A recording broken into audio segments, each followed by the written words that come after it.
Buenas tardes, desde Patrimonio en Red, desde la Delegación de Patrimonio Histórico de Ronda, vamos a tratar en este apartado una pieza arqueológica. Para hablar sobre la pieza arqueológica vamos un poco a contextualizarla dentro de la edad de los metales, que están divididos en tres periodos: la edad del cobre, la edad del bronce y la edad del hierro. En concreto, con la edad del cobre va desde el 5000 hasta el 1800 a.C. y se caracteriza porque hay aumenta la población, y ese aumento de la población dejamos de hablar de poblados para hablar de ciudades. Concretamente, una de las culturas que destacan en este periodo es la cultura de los millares en Almería. Además, con respecto a la edad del bronce, es esa aleación entre el cobre y el estaño, y hablamos entre el 1800 y el 800. De hecho, en este apartado hablamos sobre una división del trabajo y una mayor especialización. Destaca la cultura del argal o destacan los tartesos. Y por último, con respecto a la edad del hierro, entre el 800 a.C. y el siglo II a.C., hablamos concretamente ya todavía más de una mayor especialización en el trabajo, de una división, incluso hablamos ya de una jerarquía social. Concretamente destacan los pueblos ibéricos, por ejemplo aquí o los celtas en el norte. Ahora, si me seguís, os voy a enseñar la pieza arqueológica de este contexto. Pues esta es la pieza arqueológica que quería presentaros hoy. Es un molde de espada del tipo saída. De hecho, ahora hablamos un poco sobre esa terminología.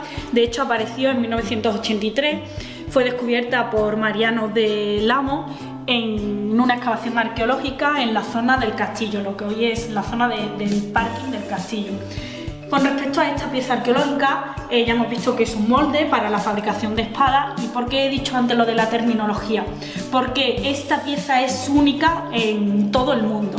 Aparece otra en la zona de Cerdeña. De hecho, siempre se hablaba sobre tipo de espada de saída, y desde que se hizo el estudio con respecto a esta pieza se cambió la terminología y hoy en día se conoce con el nombre de ronda saída. ¿Por qué? Porque hablamos de que parece que es desde aquí donde se exporta a aquella zona y no a la inversa como se había pensado.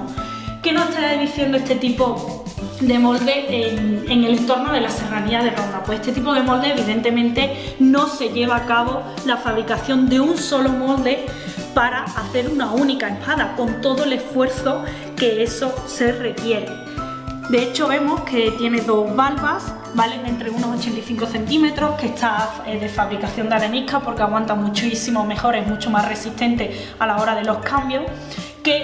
¿Cómo sería un poco el proceso? Pues se coge el material, se machaca, se funde y entonces quedarían las dos, es decir, se saca un único molde donde tienen un agujerito y entonces se introduce el metal fundido, y una vez que se retira quedaría completamente. De hecho, podemos saber la fecha por esos resotos que aparecen aquí en la imagen, esas pequeñas incisiones, y hablamos del siglo VII a.C.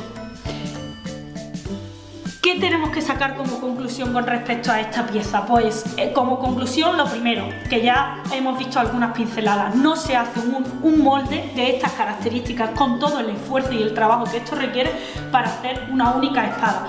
Por lo tanto, estamos hablando de un taller seguramente en la zona de aquí de Ronda para abastecer a una élite. ¿Por qué? Porque evidentemente todo el mundo no podía tener un tipo de espada, porque esto era un prestigio social que daba, y además este prestigio social que daba estaría sobre todo a esas clases que serían estaríamos hablando en este caso de una aristocracia militarizada, pero no solamente como defensa del territorio de otros pueblos, sino también esa aristocracia militarizada actuaría también como coordinadora, como organizadora de las clases que habría en esta sociedad: campesinos, artesanos, etc. Por lo tanto, insisto, hablamos sobre una aristocracia militarizada ya en aquella época, no solo de defensa, sino también de organización dentro de sus propios estamentos y de los estamentos más bajos que estaría en la sociedad. Así que si no conocéis la pieza, venid que es donde nos ubicamos, en el Palacio de Mondragón, porque estamos ante una de las piezas únicas y más importantes que hay en este periodo de la protohistoria. Así que sin más, os dejo y nos vemos la semana que viene. Muchísimas gracias y un saludo.